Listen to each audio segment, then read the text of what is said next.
When most people talk about the book of Daniel, they tend to focus on Daniel and his friends' relationship with God and how it helped them through situations like the lion's den or the fiery furnace.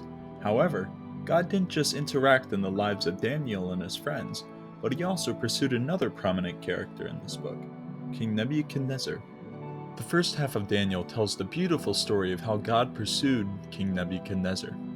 Our story starts in Daniel chapter 2. In this chapter, King Nebuchadnezzar had a dream that he couldn't remember, but it much concerned him. Wanting to know what his dream was and the meaning of it, he called in all the wise men from all over his kingdom and asked them to interpret his dream, but they were unable to. After this, Nebuchadnezzar became very angry and ordered the death of all the wise men of Babylon. After hearing about this, Daniel prayed to God for wisdom and understanding of King Nebuchadnezzar's dream, and God revealed to him the dream and its meaning.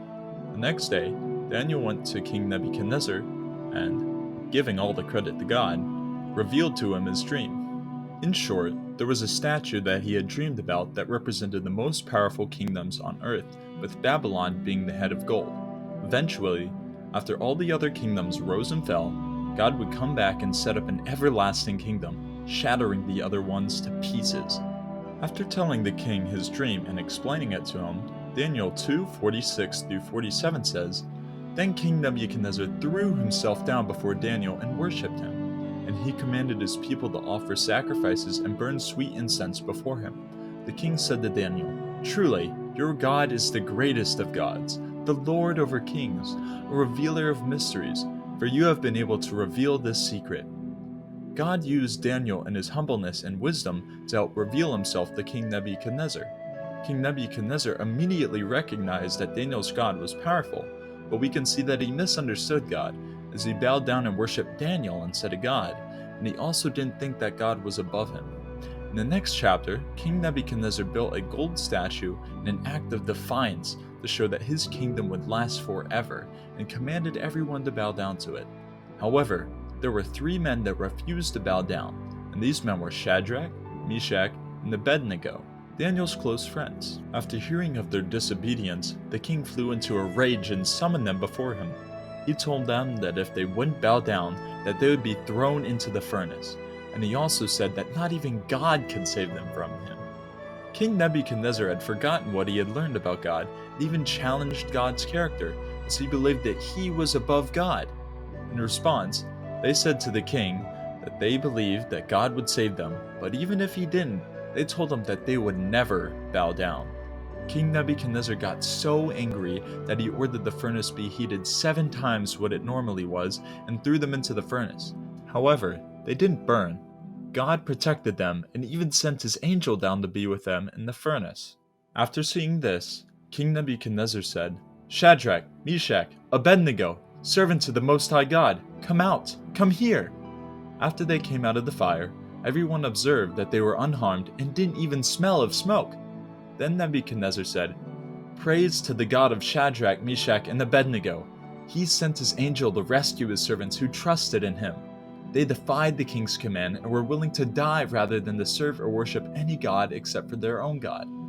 There is no other God who can rescue you like this."